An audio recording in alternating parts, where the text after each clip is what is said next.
Hello viewers, welcome back to English Teacher channel. This is Manu. இன்னைக்கு நம்ம பார்க்க போறது ஐ வச்சு, அதாவது நம்மளுடைய சப்ஜெக்டான ஐ வச்சு தான் நம்ம இன்னைக்கு வீடியோ பார்க்க போறோம். ஒரு சென்டென்ஸ்ல ஐங்கிற ஒரு சப்ஜெக்ட் வரும்ங்கிறது நம்ம ஆல்ரெடி தெரியும், நம்ம இதை பார்த்துருப்போம். இன்னைக்கு பார்க்க போற ஐங்கிறது வந்து ஒரு சிங்கிள் சப்ஜெக்ட் கிடையாது. இந்த சப்ஜெக்ட்ல வந்து டபுள் சப்ஜெக்ட் வரும், ட்ரிபிள் சப்ஜெக்ட் வரும், அதுக்கு மேலேயும் கூட நம்ம யூஸ் பண்ணிக்கலாம். ஸோ நம்ம ஒரு சென்டென்ஸ்ல ஒரு சப்ஜெக்ட் வச்சு நம்ம நிறைய வீடியோ பார்த்துருக்கோம். பட் இந்த வீடியோவில் நம்ம 2-3 சப்ஜெக்ட் வச்சு வீடியோ பார்க்க போகிறோம். ஸோ அது பார்க்குறதுக்கு முன்னாடி என்னுடைய சேனல் நீங்கள் ஃபஸ்ட் டைம் பார்க்குறீங்க, இல்லை சப்ஸ்கிரைப் பண்ணாமல் பார்த்துட்டு இருக்கீங்க அப்படின்னா சப்ஸ்கிரைப் பண்ணிக்கோங்க. பக்கத்தில் இருக்க பெல் ஐக்கானை கிளிக் பண்ணிக்கோங்க. ஃபாலோ பண்ணாதவங்க ஃபாலோ பண்ணிக்கோங்க. சரி வாங்க, இப்போ இந்த ஐயை வச்சு நம்ம சென்டென்சஸ் எல்லாம் பார்க்கலாம். ஃபர்ஸ்ட் ஐ அப்படின்னா என்ன அப்படின்னா நான் அப்படின்னு சொல்லுவோம். ஓகே, எந்த ஒரு சென்டென்ஸை மேக் பண்ணுறதுக்கும் இந்த ஐயை வச்சு நம்ம சென்டென்ஸ் மேக் பண்ணுவோம். I am a teacher, I am happy, I want to go to Ooty. இந்த மாதிரி நம்ம ஒரு சென்டென்ஸை மேக் பண்ணுறதுக்கு ஐயை வச்சு, அதாவது நான்கிறத வச்சு நம்ம ஒரு வாக்கியத்தை உருவாக்கியிருப்போம். பட் இன்னைக்கு நம்ம பார்க்க போகிறது எல்லாமே என்ன அப்படின்னா டபுள் சப்ஜெக்ட். ஓகே, நான்கிறத பார்த்துட்டோம். பட் அவளும் நானும், இங்கே வந்து 2 சப்ஜெக்ட் இருக்குது. அவள் அப்படிங்கிற ஒரு சப்ஜெக்ட் இருக்குது, நான் அப்படிங்கிற சப்ஜெக்ட் இருக்குது. இந்த 2 சப்ஜெக்ட் தான் இணைச்சு நம்ம இன்னைக்கு எழுத போகிறோம். ஃபர்ஸ்ட்டு இங்கே அவளும் நானும் சரி, நானும் சரி, இங்கே நம்ம என்ன தான் யூஸ் பண்ணியிருக்கோம் அப்படின்னா சப்ஜெக்ட் ப்ரொனவுன் தான் யூஸ் பண்ணியிருக்கோம். சப்ஜெக்ட் ப்ரொனவுன்னா தெரியும், I, you, we, they, he, she, it. Okay, 7 தான் என்ன அப்படின்னா சப்ஜெக்ட் ப்ரொனவுன். எந்த ஒரு சென்டென்ஸை மேக் பண்ணுறதா இருந்தாலும் இந்த சப்ஜெக்ட் ப்ரொனவுன் வந்து அதிகமாக நம்ம பயன்படுத்துவோம். ஸோ இங்கே வந்து நம்மளுக்கு சப்ஜெக்ட் ப்ரொனவுன் என்ன வந்திருக்கு அப்படின்னா அவளும், ஓகே, ஷி வந்திருக்கு, நானும், ஐ வந்திருக்கு. ஸோ இந்த 2ஐயும் தான் நம்ம இதில் யூஸ் பண்ண போகிறோம். இப்போ அவளும் அப்படிங்கும்போது ஷீ யூஸ் பண்ணியிருக்கோம். இப்போ நானும் அப்படிங்கும்போது ஐ போடுவோம். ஸோ ஷீ ஐ அப்படின்னு நம்ம எழுத மாட்டோம். ஸோ இந்த 2ஐயும் நம்ம இணைச்சி தான் எழுதணும். ஏன்னா அவளும் நானும், இதை தமிழில் சொல்கிறதா இருந்தால் உண்மை தொகை அப்படின்னு சொல்லுவாங்க. இங்கே அவளும் நானும் அப்படின்னு சொல்லும்போது she and, okay, she and ஐ, அவளும் நானும். ஓகே, இதுவே இப்போ நானும் அவளும், ஓகே, அவளும் நானுங்கும் போது ஷீ அண்ட் ஐ அப்படின்னு போட்டோம். பட் இங்கே நானும் அவளும் அப்படின்னு கொடுத்துருக்காங்க. ஸோ அப்போ இங்கே என்ன போடணும் அப்படின்னா ஐ அண்ட் ஷீ இந்த மாதிரி எழுதலாமா? கண்டிப்பாக எழுதக்கூடாது. ஐ அண்ட் ஷீ வரவே வராது. ஓகே, அது தப்பு, அது ராங். எப்போவுமே ஐங்கிற சப்ஜெக்ட், ஓகே, நான் அப்படின்னு சொல்கிற எந்த ஒரு சப்ஜெக்ட்டுமே எங்கே தான் வரும் அப்படின்னு கேட்டால் ஷீக்கு அடுத்து தான் வரும். Okay, she and I. Okay, அவளும் நானும் நீங்கள் எழுதினாலும் சரி, இல்லை நானும் அவளும் எழுதினாலும் சரி, தமிழில் நீங்கள் எப்படினாலும் எழுதலாம். பட் ஆங்கிலத்தில் எழுதும்போது இந்த ஐ வந்து லாஸ்ட்டாக தான் வரும். இப்போ இந்த சப்ஜெக்டில் வந்து நம்ம 2 தான் எழுதியிருக்கோம், அவளும் நானும் அந்த மாதிரி தான் எழுதியிருக்கோம். இப்போது இதே சப்ஜெக்டில் ஒரு 2-3 பேர் எழுதுகிறோம். ஓகே, அவளும் அவனும் நானும் இந்த மாதிரி எழுதியிருக்கோம். ஸோ இங்கே நம்ம எப்படி யூஸ் பண்ணணும் அப்படின்னு கேட்டால் அவளுங்கும்போது ஷீ, அவனும் அப்படிங்கும்போது ஹி, அண்டு அடுத்து தான் நானும் போடணும். ஓகே, நீங்கள் எத்தனை பேர், அதாவது எத்தனை சப்ஜெக்ட் முன்னாடி வந்தாலும் சரி, நானும்னு நீங்கள் எழுதும்போது அந்த ஐ வந்து அந்த சப்ஜெக்டில் லாஸ்ட்டாக தான் வரும். ஸோ இங்கே she and she, he and ஐ அப்படின்னு நம்ம யூஸ் பண்ணியிருக்கோம். ஸோ லாஸ்ட்டாக தான் நம்மளுக்கு இங்கே ஐ வரும். இந்த ஃபர்ஸ்ட் பர்சன் வந்து லாஸ்ட்டாக தான் வரும். இப்போ இதையே நம்ம கொஞ்சம் டீப்பாக பார்க்கலாம். இப்போ ஃபர்ஸ்ட் ஒன் பாருங்க, நானும் அதுவும் அப்படின்னு சொல்லியிருக்கோம். இப்போ நானும் அதுவும் எப்போவுமே காலையில் வாக்கிங் போவோம். ஸோ அவங்களுடைய பெட் அனிமலை கூட்டிட்டு போகலாம். ஸோ அந்த மாதிரி சொல்லும்போது நானும் அதுவும் அப்படின்னு சொல்கிறாங்க. நீங்கள் பெட் அனிமலை கூப்பிட்டு போனாலும் சரி, இல்லை உங்கள் ஃப்ரெண்டையே கூப்பிட்டு போனாலும் சரி, நம்மளுக்கு நானுங்கிறது வந்து எங்கே தான் வரும் அப்படின்னா லாஸ்ட் தான் வரும். அப்போ இங்கே என்ன ஃபர்ஸ்ட் யூஸ் பண்ணணும் அப்படின்னா இட், இட் அண்ட் ஐ, நானும் அதுவும். ஓகே, நெக்ஸ்ட் பாருங்க, அவர்களும் நானும் அப்படின்னு கொடுத்துருக்காங்க. ஸோ இங்கே அவர்கள் அப்படிங்கும்போது நம்மளுக்கு தெரியும் தே. ஸோ தே அண்ட் ஐ, அவர்களும் நானும், தே அண்ட் ஐ. நெக்ஸ்ட் பாருங்க, நானும் என் நண்பர்களும் அப்படின்னு சொல்லியிருக்காங்க. ஃபர்ஸ்ட் என் நண்பர்கள் அப்படின்னு தான் ஃபர்ஸ்ட் எழுதணும். So my friend. ஸோ நண்பர்களும் அப்படிங்கும்போது ப்ளூரல் இருக்கு. So my friends and I. Okay, நானும் என் நண்பர்களும். இங்கே எக்காரணத்தை கொண்டு நம்ம மீ போடக்கூடாது. ஏன்னா நம்ம சப்ஜெக்ட்ல எழுதுறோம். ஆப்ஜெக்ட்டுக்கு எழுதும்போது தான் நம்ம என்ன போடணும் அப்படின்னா மீ போடணும். சப்ஜெக்ட்டுக்கு வந்துட்டாலே நம்ம நான் அப்படிங்கும்போது ஐ தான் வரணும். நெக்ஸ்ட் பாருங்க, ரகு, கார்த்தி, ஷீலா மற்றும் நானும்.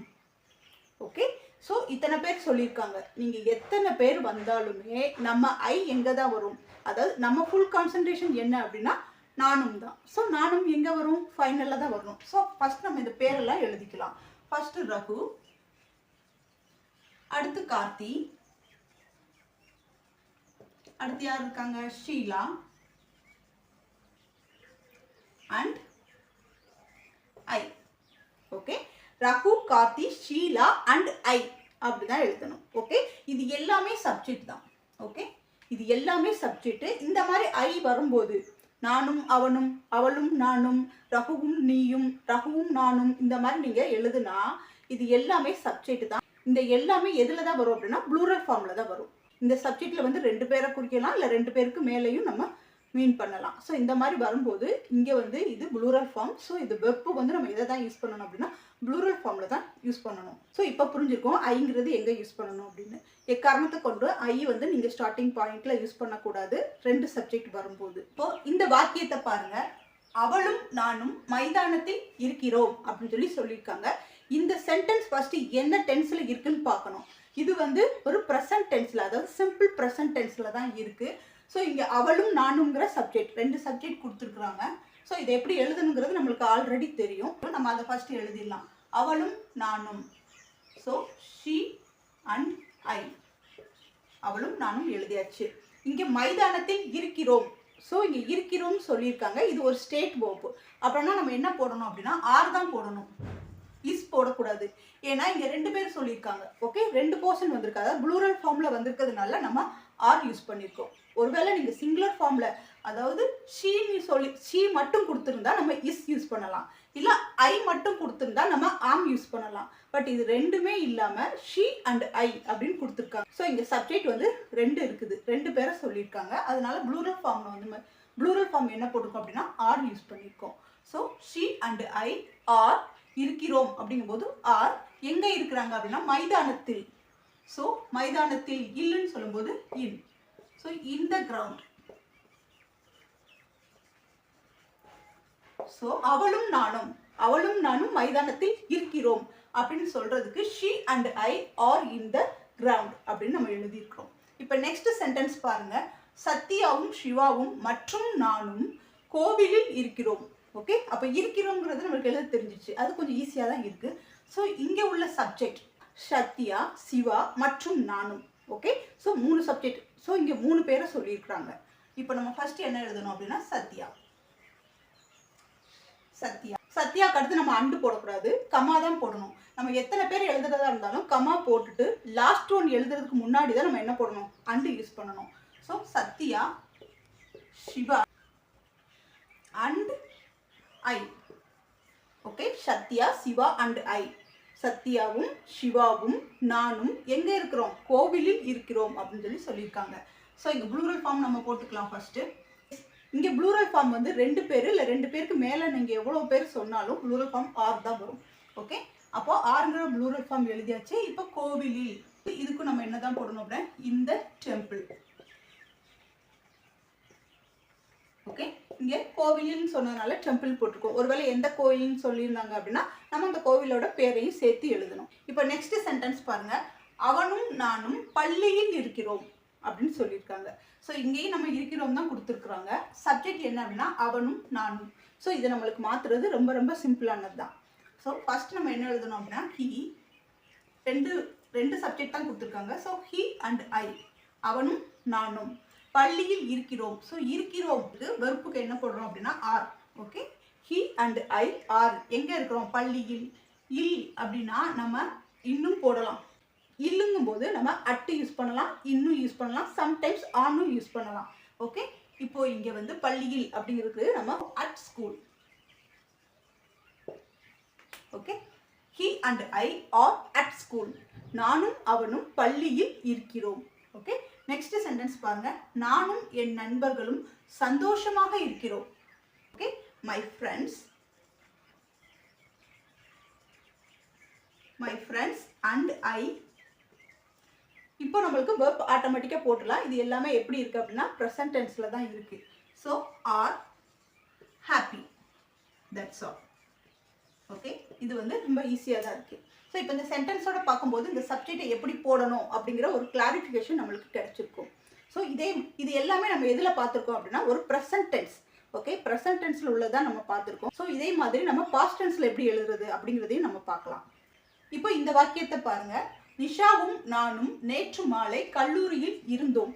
ஸோ இந்த வாக்கியம் வந்து எப்படி இருக்குன்னு ஃபர்ஸ்ட் பார்க்கணும். இந்த வாக்கியம் வந்து எப்படி இருக்கு, எந்த டென்ஸ்ல இருக்கு அப்படிங்கிறத ஃபர்ஸ்ட் நம்ம கிளாரிஃபை பண்ணிட்டோம் அப்படின்னா இது நம்மளுக்கு மாத்துறது ரொம்ப சுலபமான ஒரு விஷயமா மாறிடும். இப்போ இது வந்து நம்மளுக்கு என்ன டென்ஸ்ல இருக்கு, நேற்று அப்படின்னு வந்துட்டாலே, அதாவது நேற்றுங்கிற ஒரு கீவேர்டு நம்மளுக்கு வந்துட்டாலே நம்ம ஈஸியாக கண்டுபிடிச்சிடலாம். நேற்று அப்படிங்கும்போது இது நடந்து முடிஞ்ச ஒரு நிகழ்ச்சியை சொல்றாங்க. அப்போ இந்த டென்ஸ் வந்து எதுல இருக்கு அப்படின்னா பாஸ்ட் டென்ஸ்ல இருக்கு. ரொம்ப சிம்பிளான ஒரு பாஸ்ட் டென்ஸ்ல தான் இருக்கு. இப்போ நிஷாவும் நானுங்கிற சப்ஜெக்டை ஃபர்ஸ்ட் எழுதிடுவோம். நிஷாவும் நானும், நிஷா அண்ட் ஐ. ஓகே, இங்க கல்லூரியில் இருந்தோம் அப்படின்னு சொல்லியிருக்காங்க. ஸோ இது வந்து எப்படி இருக்கு அப்படின்னா ஒரு பாஸ்ட் டென்ஸ்ல இருக்கு. நம்ம பாஸ்ட் டென்ஸ்னா ஒரு சிம்பிள் பாஸ்ட் டென்ஸ்னா அதுக்கு verb என்ன நம்ம யூஸ் பண்ணுவோங்கிறது நம்ம டக்குன்னு நம்ம மைண்ட்ல வந்துடணும். என்ன வரும் அப்படின்னா வாஸ் அண்ட் வேர். வாஸ்ங்கிறது ஒரு சிங்கிள் சப்ஜெக்டாக இருக்கும்போது நம்ம யூஸ் பண்ணுவோம். ப்ளூரல் சப்ஜெக்ட்க்கு நம்ம என்ன யூஸ் பண்ணணும் அப்படின்னா வேர். இங்கே இருக்கிறது ப்ளூரல் சப்ஜெக்ட். ஸோ நம்ம இங்கே என்ன போடணும் அப்படின்னா வேர். இருந்தோம் அப்படிங்கும்போது நம்ம வேர் யூஸ் பண்ணிட்டோம். எங்கே இருந்தாங்க அப்படின்னா கல்லூரியில், இன் காலேஜ்.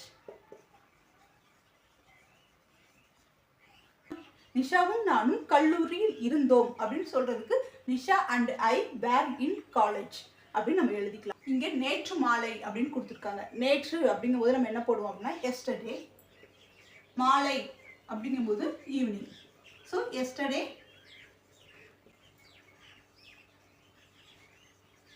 Yesterday evening. ஓகே, நேற்று மாலை. ஓகே, நேற்று மாலை நானும் நிஷாவும் கல்லூரியில் இருந்தோம். So Nisha and I were in college yesterday evening அப்படின்னு சொல்லி நம்ம எழுதியிருக்கிறோம். இந்த சப்ஜெக்டை எப்படி எழுதணும், இந்த verb எப்படி யூஸ் பண்ணணும், அதுக்கடுத்து உள்ள சென்டென்ஸை நம்ம எப்படி மேக் பண்ணணும் அப்படிங்கிறது உங்களுக்கு இப்போ ஓரளவுக்கு புரிஞ்சிருக்கும். ஸோ இதெல்லாம் எழுதும்போது நீங்களும் ரீகால் பண்ணிக்கிட்டே வாங்க. எதுக்கடுத்து என்ன வருங்கிறத யோசிச்சு பாருங்க. ஓகே, இப்போ நெக்ஸ்ட் பாருங்க. லக்ஷ்மியும் நானும் ரியாவின் வீட்டிற்கு சென்றிருந்தோம். ஓகே, இங்கே எத்தனை பேர் வந்திருக்கு அப்படின்னு கேட்டால் லக்ஷ்மி வந்திருக்கு, நானும் அப்படிங்கிற நானுங்கிற சப்ஜெக்டும் வந்திருக்கு, இங்கே ரியா வீட்டுக்கு அப்படின்னு சொல்லி வந்திருக்கு. பட் இங்கே இந்த சென்டென்ஸில் சப்ஜெக்ட் என்ன அப்படின்னு கேட்டால் லக்ஷ்மியும் நானும், இந்த ரெண்டே தான் சப்ஜெக்ட். அப்போ ரியாங்கிறது என்ன அப்படின்னா சப்ஜெக்ட் இல்லையா அப்படின்னு கேட்டால் ரியாங்கிறது சப்ஜெக்ட்ல வராது, அது ஆப்ஜெக்ட்டுக்கு போயிடும். இவங்க ரெண்டு பேரும் யார் வீட்டுக்கு போகிறாங்க அப்படின்னா ரியா வீட்டுக்கு போகிறாங்க அப்படின்னு தான் சொல்லியிருக்காங்க. ஸோ இங்கே ரியாங்கிறது வந்து ஆப்ஜெக்ட். ஓகே, இங்கே நம்ம சப்ஜெக்ட்ல சேர்த்து எழுதிடக்கூடாது. ஸோ சென்டென்ஸை நல்லா பாருங்கள். சென்டென்ஸை பார்த்துட்டு அப்புறமா மாற்றுங்க. ஃபர்ஸ்ட் லக்ஷ்மியும் நானும், லக்ஷ்மி அண்ட் ஐ. லக்ஷ்மியும் நானும், ஏன்னா ஐ வந்துருச்சு இல்லையா, லக்ஷ்மியும் நானும், நானும் லக்ஷ்மியும். ஸோ லக்ஷ்மி அண்ட் ஐ இந்த சப்ஜெக்ட் வந்துருச்சு. ஸோ நம்ம சப்ஜெக்ட் எழுதிட்டோம். இங்கே verb என்ன வரும் அப்படின்னு கேட்டால் வேர் யூஸ் பண்ணக்கூடாது. இங்கே என்ன சொல்லியிருக்காங்க, இருந்தோம் அப்படின்னு சொல்லும் போது தான் நம்ம வேர் யூஸ் பண்ணணும். இங்கே சென்று இருந்தோம். ஓகே, சென்று இருந்தோம். அப்போ செல்றது நம்ம என்ன சொல்லுவோம், கோ அப்படின்னு சொல்லுவோம். இந்த கோன்னு சொன்னோம்னா அது ஒரு ப்ரெசன்ட் டென்ஸ். அதுவே பாஸ்ட்ல எழுதும் போது எப்படி எழுதுவோம், வெண்ட். அப்போ இங்கே என்ன எழுதணும் அப்படின்னா வெண்ட். கோன்னு எழுதுனா அது பாஸ்ட் டென்ஸ் ஆகிடும். வேர்னு எழுதணும்னா அது ஒரு ஸ்டேட் verb ஆகிடும். ஆனால் இங்கே நம்ம என்னதான் எழுதணும், சென்றிருந்தோம் அப்படிங்கிற, இங்கே சென்றிருந்தோம் அப்படிங்கிற verb வந்து கிளியராக கொடுத்துருக்காங்க. ஸோ வெண்ட் தான் யூஸ் பண்ணணும். நெக்ஸ்ட் பாருங்க, எங்கே சென்றிருந்தாங்க, ரியாவின் வீட்டிற்கு. யாருடைய வீட்டிற்கு, இக்கு. ஸோ டூ நம்ம ஃபர்ஸ்ட் ப்ரிப்போசிஷனான டூவை எழுதிக்கிறோம். யாரோட வீட்டுக்கு அப்படிங்கிறத நம்ம மென்ஷன் பண்ணணும். ஸோ ரியாஸ் ஹவுஸ் தான் எழுதணும். ஓகே, ரியாவின் வீட்டிற்கு இல்லை ரியாவுடைய வீட்டிற்கு இந்த மாதிரி சொல்றதா இருந்தாலும் நம்ம இங்கே அப்பாஸ்ட்ரோஃபி போட்டு எஸ் போடணும். ஓகே, ரியாவுடைய வீட்டிற்கு. So Riya's house. Lakshmi and I went to Riya's house. Okay, லட்சுமியும் நானும் ரியாவின் வீட்டிற்கு சென்றிருந்தோம். ஓகே, இது ரொம்ப சிம்பிளாக தான் இருக்குது. ஒரு 2-3 டைம் ட்ரை பண்ணிகிட்டே இருந்தீங்கன்னா இது உங்களுக்கு ஈஸியாக புரிஞ்சிடும். நெக்ஸ்ட் பாருங்கள், என் நண்பர்களும் நானும் நேற்றைக்கு முன்னாள். ஓகே, நேற்றைக்கு முன்னாள்னு கொடுத்துருக்காங்க. இங்கே இந்த சென்டென்ஸ் வந்து இந்த நாள் வந்து எதை குறிக்குது அப்படின்னா நேற்றைக்கு முன்னாள். இதை ஈஸியாக சொல்லணும்னா முந்தா நாள் அப்படின்னு சொல்லி சொல்லுவாங்க. நேற்றைக்கு முன்னாள்னா நேற்றைக்கு முந்தின நாள். ஓகே, ஸோ முந்தா நாள் அப்படின்னு சொல்கிறது தான் நேற்றைக்கு முன்னாள் அப்படின்னு சொல்லியிருக்கோம். ஸோ என் நண்பர்களும் நானும் நேற்றைக்கு முன்னால் சோகமாக இருந்தோம் அப்படின்னு சொல்லியிருக்காங்க. ஸோ இருந்தோங்கிறது வந்து ஒரு ஸ்டேட் வேர்ப். ஸோ இதை நம்ம ஈஸியாக மாற்றிடலாம். ஃபஸ்ட்டு இப்போ என் நண்பர்களும் நானும் அதை எழுதிக்கலாம். My friends and I. Okay, நானும் என் நண்பர்களும் இருந்தோம் அப்படிங்கும்போது இருந்தோம்ங்கும்போது வேர். ஓகே, இருந்தோம் அது ஸ்டேட் வேர்ப்ல இருக்கு. ஸோ வேர்ங்கிறத நம்ம போட்டுக்கிட்டோம். எப்படி இருந்தாங்க, இருந்தோம்னு எழுதியாச்சு. எப்படி இருந்தாங்க அப்படின்னா சோகமாக. அப்போ நம்ம என்ன எழுதணும் அப்படின்னா சேட். நேற்றைக்கு முன்னாள், நேற்றைக்கு அப்படின்னு சொல்லும்போது நம்ம என்ன எழுதுவோம் அப்படின்னா எஸ்டர்டே. நேற்றைக்குனா எஸ்டர்டே அப்படின்னு எழுதுவோம். நேற்றைக்கு முன்னாள் அப்படிங்கும்போது ஸோ பிஃபோர் எஸ்டர்டே. அப்போ இங்கே முன்னாடி த யூஸ் பண்ணிக்கணும். ஓகே, த பிஃபோர் எஸ்டர்டே நேற்றைக்கு முன்னாள். த ஆஃப்டர் எஸ்டர்டே அப்படின்னா என்ன நாள், இன்றைய நாள். நேற்றுனா நேற்று, ஆஃப்டர் எஸ்டர்டே அப்படின்னு சொல்லும்போது இன்னைக்குள்ள நாளை சொல்கிறது. ஸோ இப்போ பிஃபோர் எஸ்டர்டே அப்படின்னா நேற்றுக்கு முந்தின நாள், ஆஃப்டர் எஸ்டர்டேனா நேற்றுக்கு பிந்தின நாள். பிந்தின நாளுங்கும் போது இன்னைக்கான நாள் வந்துடும். ஸோ இப்போ இது உங்களுக்கு ஈஸியாக புரிஞ்சிருக்கும். என் நண்பர்களும் நானும் நேற்று முன்னாள் சோகமாக இருந்தோம். So my friends and I were sad the before yesterday அப்படின்னு சொல்லி எழுதியிருக்கிறோம். இப்போ நெக்ஸ்ட் சென்டென்ஸ் பாருங்க. செல்வாவும் நானும் கார் வாங்க சென்றிருந்தோம். ஸோ இங்கே வந்து நல்லா கவனிக்கணும். வெர்பு என்ன வந்திருக்கு, சென்றிருந்தோம் அப்படின்னு சொல்லியிருக்காங்க. ஒரு பர்ஃபெக்டான சென்டென்ஸ்க்கு தான் இதை நம்ம யூஸ் பண்ணுவோம். பர்ஃபெக்டான சென்டென்ஸ் தான் யூஸ் பண்ணுவோம். அப்போ இந்த சென்டென்ஸ் எப்படி இருக்கு அப்படின்னா பாஸ்ட் பர்ஃபெக்ட் டென்ஸ்ல இருக்கு. செல்வாவும் நானும் கார் வாங்க சென்றிருந்தோம். ஓகே, இப்போ இதை எப்படி எழுதுறது? ஃபர்ஸ்ட் சப்ஜெக்ட் எழுதிடலாம். செல்வா அண்ட் ஐ, செல்வாவும் நானும் ஸோ கார் வாங்க சென்றிருந்தோம். இது சென்றிருந்தோம் அப்படின்னா நம்ம என்ன போட்டிருக்கோம், ஏற்கனவே சென்றிருந்தோம் பார்த்துருக்கோம் இல்லையா, என்ன போட்டிருக்கோம் அப்படின்னா வெண்ட். ஓகே, சென்றிருந்தோம் அப்படிங்கும்போது வெண்ட் யூஸ் பண்ணியிருக்கோம். ஓகே, ஆனால் இங்கே இது வந்து ஒரு பர்ஃபெக்ட் டென்ஸ். அப்போ நம்ம இங்கே என்ன யூஸ் பண்ணணும், ப்ரெசன்ட் பாஸ்ட் பார்ட்டிசிபிள் தான் யூஸ் பண்ணணும். அப்போ கோ, வெண்ட், கான். ஸோ நம்ம இங்கே என்ன போடணும் அப்படின்னா கான் போடுறதுக்கு முன்னாடி நம்ம என்ன போடணும், ஹேட் போடணும். Okay, Selva and I had gone. Okay, சென்றிருந்தோம் அப்படின்னு சொல்லும்போது ஹேட் கான். எங்கே சென்றிருந்தாங்க அப்படின்னா கார் வாங்க. ஃபர்ஸ்ட் வாங்குறத சொல்லிடலாம். To buy. Okay, to buy a car.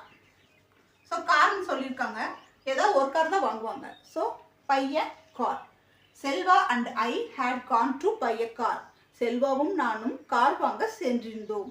So இப்போ இந்த சென்டென்ஸை நம்ம ஒரு சிம்பிள் பாஸ்டாக எழுதுறதா இருந்தால் நம்ம எப்படி எழுதலாம், இது பர்ஃபெக்ட்ல இருக்கு. ஓகே, இப்போ இதை நம்ம பாஸ்டாக எழுதணும். அப்போ சென்றிருந்தோம் அப்படிங்கிறதுக்கு பதிலாக சென்றோம். இப்போ இதே சென்டென்ஸை நம்ம சிம்பிள் பாஸ்ட்ல மாற்றலாம். செல்வா அண்ட் ஐ, இங்கே ஹேட் கான் போட்டிருக்கு இல்லையா, அதை அப்படியே எடுத்துருங்க. ஹேட் கான்னு வரும்போது அது ஒரு பர்ஃபெக்ட் டென்ஸ், அதாவது ஒரு பாஸ்ட் பர்ஃபெக்டாக மாறிடும். இப்போ சிம்பிள் பாஸ்ட்ல எழுதும்போது went. So Selva and I went to buy a car. செல்வாவும் நானும் கார் வாங்க சென்றிருந்தோம். தமிழில் சொல்றதா இருந்தாலும் ரெண்டும் ஒன்று தான். ஒரு சென்டென்ஸை நார்மலாக சொல்கிறதுக்கும் ஒரு சென்டென்ஸை அதுவே பர்ஃபெக்டாக சொல்கிறதுக்கும் ரெண்டுக்கும் வித்தியாசம் இருக்குது. இப்போ சிம்பிளாக சொல்கிறதா இருந்தால் சிம்பிள் டென்ஸ் எல்லாம் என்ன சொல்லுவோம் அப்படின்னா ஒரு எலிமெண்ட்ரி லெவல் அப்படின்னு சொல்லுவோம். இப்போ கண்டினியூஸ் டென்ஸ் எல்லாம் சொல்கிறோம் இல்லையா, அதெல்லாம் ஒரு செகண்டரி லெவல் அப்படின்னு சொல்லலாம். இந்த மாதிரி பர்ஃபெக்டாக நம்ம சென்டென்ஸ் மேக் பண்ண தெரிஞ்சிருச்சு அப்படின்னா அதுதான் ஹையஸ்ட் லெவல். இது தெரிஞ்சிட்டாலே உங்களுக்கு இங்கிலீஷை ட்ரான்ஸ்லேட் பண்ணுறதும் சரி, இங்கிலீஷை பேசுகிறதும் சரி உங்களுக்கு ஈஸியாக வந்துடும். ரொம்ப ஈஸியாக நீங்கள் மேக் பண்ண முடியும். ஸோ இந்த வாக்கியத்தை பாருங்க. அவனும் நானும் வீட்டிற்கு செல்வோம் அப்படின்னு சொல்லியிருக்காங்க. ஸோ செல்வோம், அப்போ இது வரைக்கும் போகலை, இனிமே தான் அவங்க போக போகிறாங்க. ஸோ இந்த சென்டென்ஸ் வந்து எப்படி இருக்கு அப்படின்னா ஃபியூச்சரில் இனிமே தான் நடக்க போகுது. ஸோ ஃபியூச்சரை மீன் பண்ணி வருது. இந்த மாதிரி ஃபியூச்சரை மீன் பண்ணி வரும்போது அதை நம்ம என்ன சொல்லுவோம் அப்படின்னா ஃபியூச்சர் டென்ஸ் அப்படின்னு சொல்லுவோம். ஸோ இந்த சென்டென்ஸ் வந்து ஒரு சிம்பிள் ஃபியூச்சர் டென்ஸில் தான் இருக்குது. இதை நம்ம ஈஸியாக என்ன செஞ்சிடலாம் அப்படின்னா எழுதிடலாம். இப்போ ஃபர்ஸ்ட் பாருங்க, அவனும் நானும் அப்படின்னு கொடுத்துருக்காங்க. ஸோ he and I, அவனும் நானும் வீட்டிற்கு செல்வோம். ஸோ இங்க verb என்ன அப்படின்னா செல்வோம். ஸோ செல்வோம் அப்படிங்கிறது வந்து ஃபியூச்சர். அப்போ நம்ம என்ன எழுதணும் அப்படின்னா will go. ஓகே, இங்கே நம்ம இன்னொரு விஷயத்தை நல்லா கவனிக்கணும். ப்ரெசன்ட் டென்ஸ் பாஸ்ட் டென்ஸுக்கு தான் நம்மளுக்கு ப்ளூரல் ஃபார்மெல்லாம் நம்ம யூஸ் பண்ணோம். அதுவே நீங்கள் ஃபியூச்சர் டென்ஸ்க்கு யூஸ் பண்ணும்போது நீங்கள் சிங்குலராக இருந்தாலும் சரி ப்ளூரலாக இருந்தாலும் சரி நம்ம என்ன தான் யூஸ் பண்ணுவோம் அப்படின்னா வில் தான் யூஸ் பண்ணுவோம். இங்கே வந்து சிங்குலர் ப்ளூரல் அப்படிங்கிற வெர்போட ஃபார்மேஷன் வந்து மாறாது. ஸோ வில் தான் யூஸ் பண்ணணும். நீங்கள் ஐ யூஸ் பண்ணுறதா இருந்தாலும் வில் தான் யூஸ் பண்ணணும், ஹீ யூஸ் பண்ணுறதா இருந்தாலும் வில் தான் யூஸ் பண்ணணும், இல்லை ரெண்டு பேரும் யூஸ் பண்ணுறதா இருந்தாலும் வில் தான் யூஸ் பண்ணணும். So will go, he and I will go. நானும் அவனும் செல்வோம். எங்கே செல்கிறாங்க அப்படின்னா வீட்டிற்கு சொல்லும்போது ஹோ, கோ ஹோ. இங்கே வீட்டிற்குன்னு சொல்லும்போது நம்ம எந்த விதமான ப்ரிப்போசிஷனும் போட வேண்டியது இல்லை. இது ஏன் அப்படிங்கிறத நான் ஆல்ரெடி ஒரு வீடியோவில் போட்டிருக்கேன், அதில் நீங்கள் செக் பண்ணி பார்த்துக்கலாம். So he and I will go home. இப்போ நெக்ஸ்ட் சென்டென்ஸ் பாருங்கள். தீக்ஷாவும் நானும் நாளை பார்ட்டிக்கு போகிறோம். ஓகே, நாளைக்கு அவங்க என்ன செய்ய போகிறாங்க அப்படின்னா பார்ட்டிக்கு போகிறாங்க. ஸோ இதை நம்ம எழுதும்போது ஃபர்ஸ்ட் நம்ம சப்ஜெக்ட் எழுதிடலாம். தீக்ஷாவும் நானும் அப்படிங்கிறது தான் சப்ஜெக்ட். தீக்ஷா அண்ட் ஐ, தீக்ஷாவும் நானும் நாளைக்கு பார்ட்டிக்கு போகிறோம். இங்கே போகிறோங்கிறத வெர்பு. ஸோ இனிமே தான் போகிறாங்க. ஃபர்ஸ்ட் நம்ம அதுக்கு என்ன யூஸ் பண்ணணும் அப்படின்னா வில். செல்வோம் அப்படின்னாலும் போகிறோம் அப்படின்னாலும் ஒன்று தான். ஸோ போகிறது தான் சொல்கிறாங்க. ஸோ இங்கே நம்ம வில் கோன்னு யூஸ் பண்ணோம். அதே மாதிரி இங்கேயும் நம்ம என்ன பண்ணணும், will go. Okay, Diksha and I will go. நானும் தீக்ஷாவும் போகிறோம். எங்கே போகிறோம் அப்படின்னா பார்ட்டிக்கு. ஸோ டு த பார்ட்டி, இக்கு அப்படிங்கும்போது டு த பார்ட்டி. அந்த பார்ட்டி எப்போ நடக்குது, நாளைக்கு. ஸோ நாளைக்குங்கும்போது tomorrow. Okay, Diksha and I will go to the party tomorrow. நானும் தீக்ஷாவும் நாளைக்கு பார்ட்டிக்கு போகிறோம். இப்போ நெக்ஸ்ட் சென்டென்ஸ் பாருங்க. நானும் என் நண்பர்களும் சேதுவுக்காக ஏர்போர்ட்டில் அடுத்த வெள்ளி காத்திருப்போம். சென்டென்ஸ் வந்து பார்க்குறதுக்கு ரொம்ப லாங்காக இருக்கிற மாதிரி தெரியுது. ஒன்ஸ் இதை நீங்கள் எழுதிட்டீங்க அப்படின்னா உங்களால் லாங் சென்டென்ஸையும் ஈஸியாக மேக் பண்ண முடியும். அதுக்கு ஒரு சின்ன ட்ரிக்ஸ் தான், அது உங்களுக்கு தெரிஞ்சிட்டாலே நீங்கள் ஈஸியாக மேக் பண்ணிடலாம். இப்போ ஃபஸ்ட்டு பாருங்கள், சப்ஜெக்டை எழுதிடலாம். ஓகே, நானும் என் நண்பர்களும். So my friends and I. Okay, நானும் என் நண்பர்களும். ஃபஸ்ட்டு சப்ஜெக்ட் எழுதிட்டோம். சப்ஜெக்ட் வந்துட்டாலே அடுத்து என்ன வந்துடணும் அப்படின்னா வெர்பு. இங்கே வெர்பு என்ன இருக்குது அப்படின்னா காத்திருப்போம். ஸோ காத்திருப்போங்கிறது தான் வெர்பு. இந்த சென்டென்ஸ் வந்து ஃபியூச்சர்னால நம்ம யோசிக்கவே வேண்டாம், இது என்ன தான் எழுதணும் அப்படின்னா வில். காத்திருக்கிறது என்ன சொல்லுவோம் அப்படின்னா wait, will wait. Okay, my friends and I will wait. நானும் என் நண்பர்களும் காத்திருப்போம். ஃபர்ஸ்ட் இதை நம்ம எழுதிட்டோம். இதுக்கு அடுத்து நம்ம ஒன்று ஒன்றா என்ன செய்ய போகிறோம், ஆட் பண்ணி எழுத போகிறோம். ஸோ வெயிட் பண்ணுறேன்னு சொல்லிட்டாங்க, யாருக்காக வெயிட் பண்ணுறாங்க அப்படிங்கிறத நம்ம எழுதணும் ஃபர்ஸ்ட்டு. ஸோ ஃபார், காக அப்படிங்கும்போது for Sethu, for Sethu. Okay, சேதுக்காக நானும் என் நண்பர்களும் காத்திருப்போம். இதை எழுதிட்டோம். ஸோ எங்கே காத்திருக்கிறாங்க, ஏர்போர்ட்டில். ஏர்போர்ட்டில் இழுங்கும்போது அட் த ஏர்போர்ட். ஏர்போர்ட்டில் காத்திருக்கிறாங்க. எப்போ காத்திருக்கிறாங்க அப்படிங்கிறது அடுத்த வெள்ளி. So next Friday.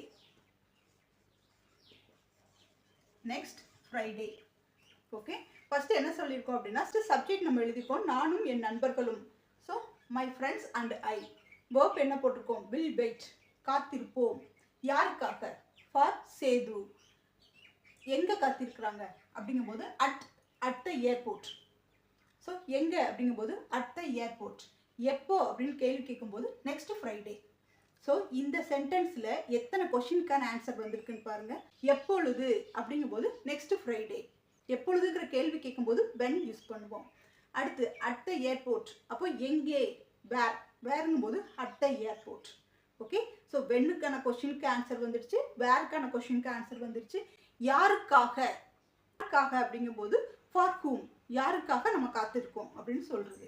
அடுத்து யார் சப்ஜெக்ட்ங்கிறது நானும் என் நண்பர்களும். இந்த ஒரே சென்டென்ஸ்ல, அதாவது இந்த ஒரே பதில்ல பல கொஷினை நம்மளால மேக் பண்ண முடியும். இந்த மாதிரி லாங் சென்டென்ஸ்ல எந்த மாதிரிலாம் கொஷின் மேக் பண்ணலாம் அப்படிங்கிறத நான் அப்கமிங் வீடியோஸ்ல கண்டிப்பாக அப்லோட் பண்ணுறேன். இன்னைக்கான வீடியோ கண்டிப்பாக உங்களுக்கு பிடிச்சிருக்கும், புரிஞ்சிருக்கும்னு நான் நம்புகிறேன். இந்த வீடியோ உங்களுக்கு பிடிச்சிருந்ததுன்னா மறக்காமல் லைக் பண்ணுங்கள், உங்களுடைய ஃப்ரெண்ட்ஸ் அண்ட் ஃபேமிலிக்கு ஷேர் பண்ணுங்கள். சப்ஸ்கிரைப் பண்ணாமல் இருந்தீங்கன்னா சப்ஸ்கிரைப் பண்ணிக்கோங்க, பக்கத்தில் இருக்க பெல் ஐக்கானை கிளிக் பண்ணிக்கோங்க. அப்போ தான் நான் அடுத்தடுத்து போடுற வீடியோஸ் எல்லாம் உங்களுக்கு ஈஸியாக நோட்டிஃபிகேஷனாக வரும். ஸோ தேங்க்யூ ஃபார் வாட்சிங். see you on next video.